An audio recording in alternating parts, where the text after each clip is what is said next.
स्वतः आपण धुळ्यास जाण्याचा निर्धार कळविला आहेत खरा, परंतु तो आपणास तरी रुचला आहे का? रमाबाई, आम्ही सरकारी नोकरीत आहोत.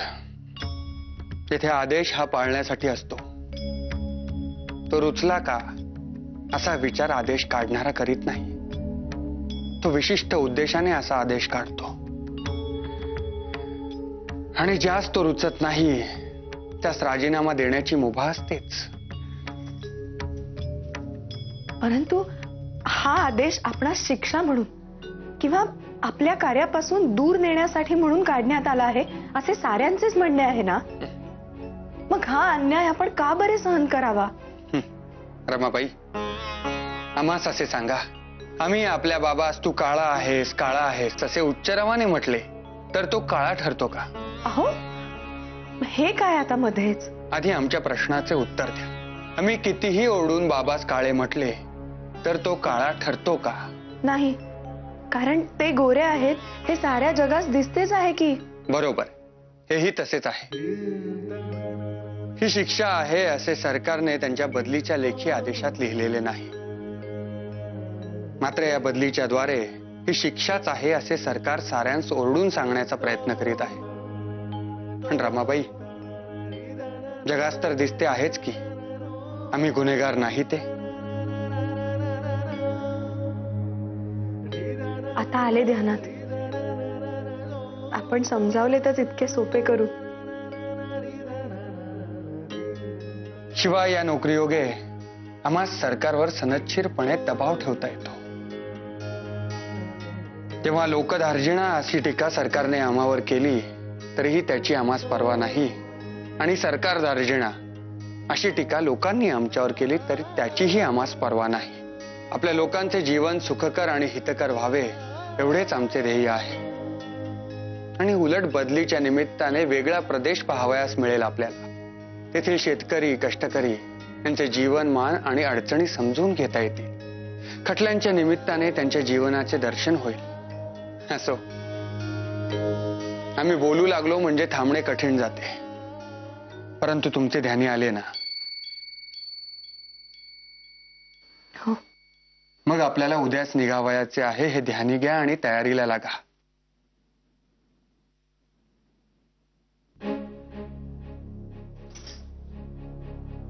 रमाबाई, काय झाले?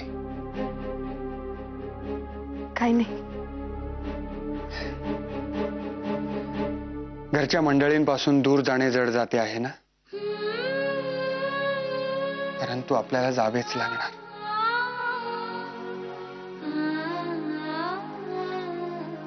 मी लागते तयारीस.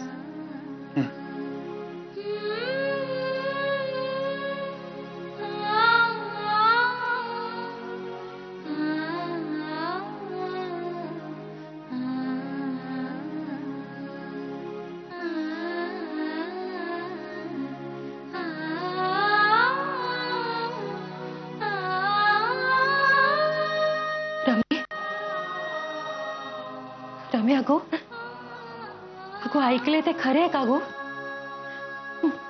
माधवाची म्हणे बदली होते. हो, धुळ्यास. अगो बाई माझे, एवढ्या लांब. शेवटी त्या आगीच्या प्रकरणात माधवाचा काहीही हात नसताना ते प्रकरण भोवले म्हणायचे माधवास.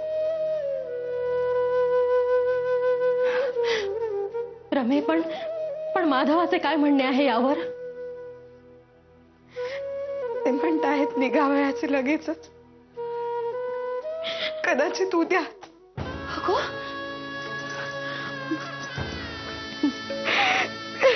रमे रमे रमे, अगो शांत हो, शांत हो. आणि घाबरू नकोस. होईल हो, सारे काही नीट होईल. नाशकात बसवलेत ना बसतान, मग धुळ्याचंही बसवाल. आणि माधवा तुझ्या सोबत असताना तुला कसली आली आहे काळजी? आमचीच काळजी वाटते आहे. माई येथे सुट्टीसाठी म्हणून आलो, पण एक दिवसही विश्रांती नाही घेतलेली. त्यातच हे आगीचे प्रकरण आणि आता नव्या गावी स्थिरावण्याची दगदग. तब्येतीची काळजी तर वाटतेच आहे माई, पण ही बदली काही चांगल्या हेतूने नाही झालेली. माई, जो माणूस लोकांच्या भल्यासाठी एवढी धडपड करतो आहे, त्याच्याच बाबत सरकारने हे असे वागावे, या गोष्टीचा रागही येतो आहे आणि वाईटही वाटते आहे खूप. रमे, खरे आहे तुझं म्हणणे, पण एक सांगू का? माधवाने या प्रकरणातल्या साऱ्या बारकाव्यांचा विचार करूनच हो म्हटले असेल. तेव्हा तो जे काही म्हणेल ना, ते शांतपणे ऐक आणि मुख्य म्हणजे मन खंबीर ठेव, शांत ठेव. सगळे काही नीट होईल.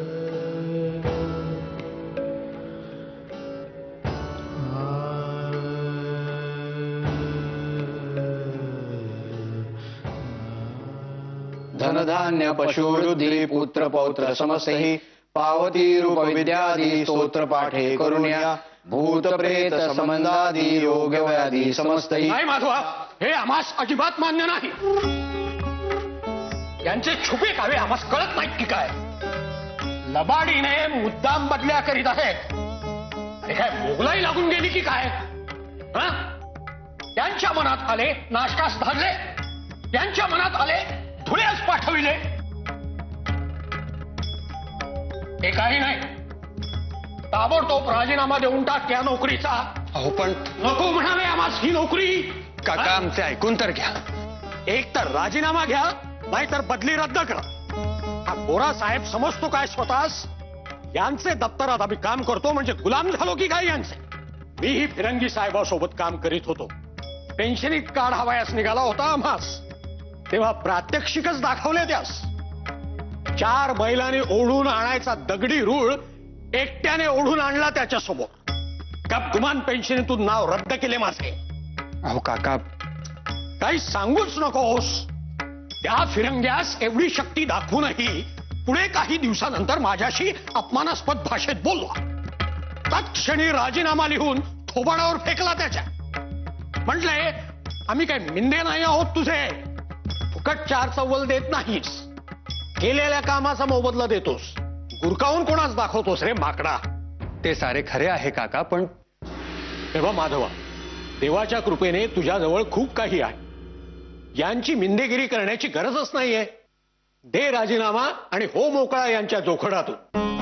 धुळ्यास बदली म्हणजे उघड उघड खोडसाळपणा आहे. मान्य नाही म्हणावे आम्हास. बदली रद्द करा, नाहीतर राजीनामा घ्या. विठू काका, एक गोष्ट लक्षात घ्या. आमच्यावर अन्याय होतो आहे असे जर आम्हास वाटले असते तर आम्ही क्षणाचा तरी विलंब केला असता का? आणि दुसरी आणि अत्यंत महत्वाची गोष्ट म्हणजे आम्ही त्यांच्याकडे जी नोकरी करीत आहोत ती त्यांचे मेंढेपण घेण्यासाठी नव्हे, तर या नोकरीत राहून आमच्या समोर खटले कोणाचे येतात? आपल्याच लोकांचे ना. त्यांस अधिकाधिक चांगला न्याय मिळावा यासाठी आम्ही धडपड करीत असतो. फिरंग्यांशी लढण्याच्या ज्या काही पद्धती आहेत त्यातीलच ही एक पद्धत आहे असे समजा. शत्रूच्या गोटात सनदशीरपणे शिरून अधिकाराने त्यांस 4 शब्द सुनावण्याची संधी येते आहे. आणि सगळ्यात महत्वाचे म्हणजे जाचक कायद्यांत सुयोग्य असे बदल घडवण्यासाठी पाठपुरावा करताना त्यांस आमच्या हुद्द्याचे वजन ध्यानी घ्यावे लागते. असे अनेक मुद्दे आहेत. शिवाय त्यांनी आमचा आगीच्या प्रकरणाशी बादरायण संबंध जोडला असेल, परंतु बदलीच्या आदेशात तसा उल्लेख नाही. काका, युद्ध करताना पलटवार करणे आणि वार हुकविणे अशा 2 पद्धती असतात, हे तुम्ही जाणताच. आम्हास काही एक सांगू नकोस. बदली स्वीकारून आम्ही त्यांनी केलेला पलटवार हुकविला आहे, हे लक्षात घ्या. कितीही सांगितलेस तरी आम्हास हे पटत नाही. करा, मनमानी करा, ऐकू नका आमचे.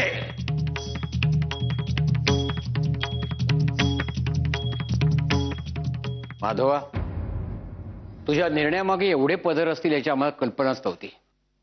पण तुझे संयत वागणे पाहून ओर खरोखरच अभिमानाने भरून येतो. पण माधवा, तुझी धुळ्याची बदली रद्द होण्याची जराही शक्यता नाही का? नाही बाळंबटजी, आता या विषयावर कोणत्याही प्रकारची चर्चा न झालेलीच बरी. आमची बदली झाली आहे आणि आम्ही ती स्वीकारली आहे. विषय संपला.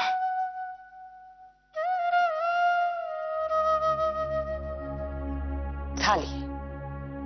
माधवाने सारे मार्गच बंद करून टाकले म्हणायचे. आता काय?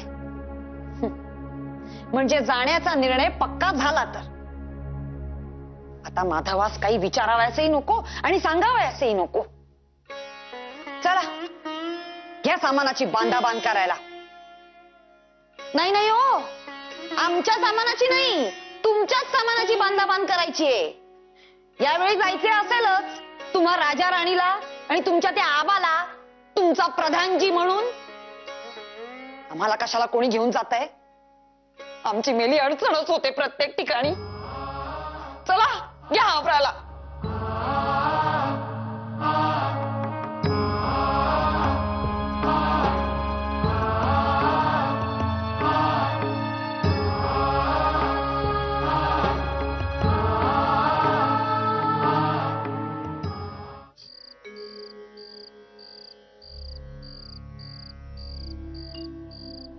हा माधव बोलतो मोठा नम्रपणे, पण शेवटी त्याला जे करायचे तेच करतो.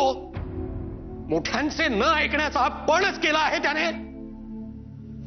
आणि येताच आता लहानांना शिक्षा करण्याचा आणि त्यांना दूषणे देण्याचा पण तुम्ही केलंय. बाबा, हा नखा एवढा पोर आणि आम्हाला उलटून बोलतो बाळंभटजी. बाबा, अरे तू बाळंभटजी, तुम्ही मला अडवू नका. अहो, आतापर्यंत हे आम्हास रमा वहिनीच बोलत होते तोपर्यंत मी काहीही म्हणालो नाही. पण आज यांनी माधव दादाच दूषणे दिली. माधव दादा कधीही कोणासही उलटून बोलत नाही, वावगे वागत नाही. अहो, बाहेर त्याला फार मोठा मान आहे, तरी तो त्याचा तोरा घरात मिरवित नाही. आणि तरीही हे माधव दादाच दूषणे देतात.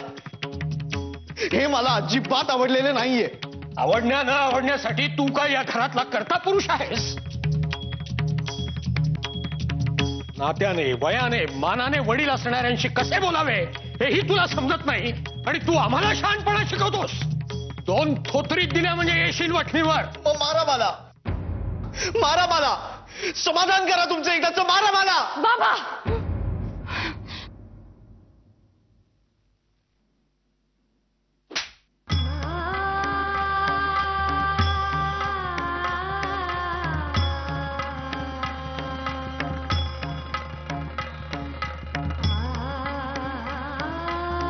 काय बोलतोयस तू? हे काय चालले आहे तुझे? आत्ताच्या आत्ता घराच्या बाहेर जा. बाहेर हो घरातून. घराच्या बाहेर तुळशीपाशी रात्रभर बसून राहायचे, हीच शिक्षा आहे तुझी. त्याशिवाय उमऱ्याच्या आतल्या घराची किंमत नाही कळायची तू. वडीलधाऱ्या माणसांची बोलण्याची एक रीत असते, एक मर्यादा असते. ज्या माधवाच्या नावाने तू इतका आवाज चढवतोयस ना, त्या माधवाने स्वतः सुद्धा या मर्यादेचे उल्लंघन कधी केले नव्हते. आणि तू विठू भाऊजींशी असे बोलतोस? आत्ताच्या आत्ता पाया पड त्यांच्या आणि क्षमा माग त्यांची.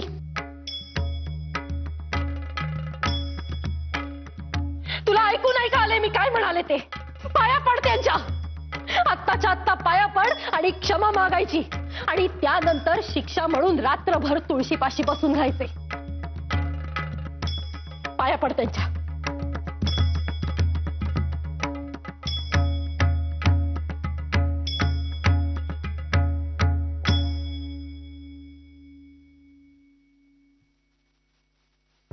बाबा, बाबा,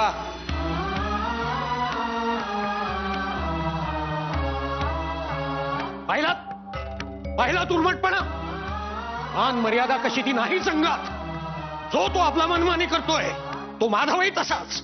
आणि हा सुपारी एवढा पोरगा, पण जीभ पहा त्याची.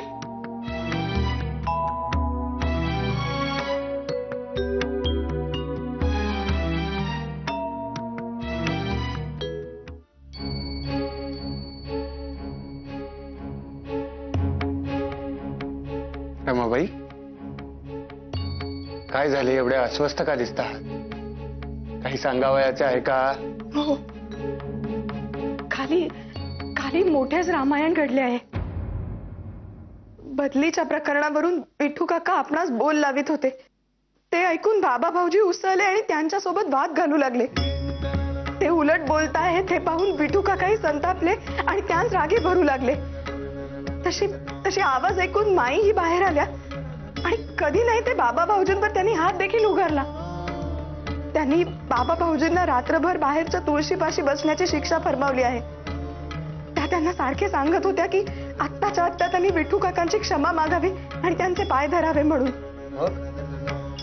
बाबा भाऊजी आता बाहेरच्या तुळशीपाशी जाऊन तर बसले आहेत, पण त्यांनी विठू काकांची क्षमाही मागितली नाही आणि त्यांच्या पायाही पडले नाहीत. ते विठू काका ते तणतणत देवघरात बसले आहेत जाऊन. आम्ही पाहतो.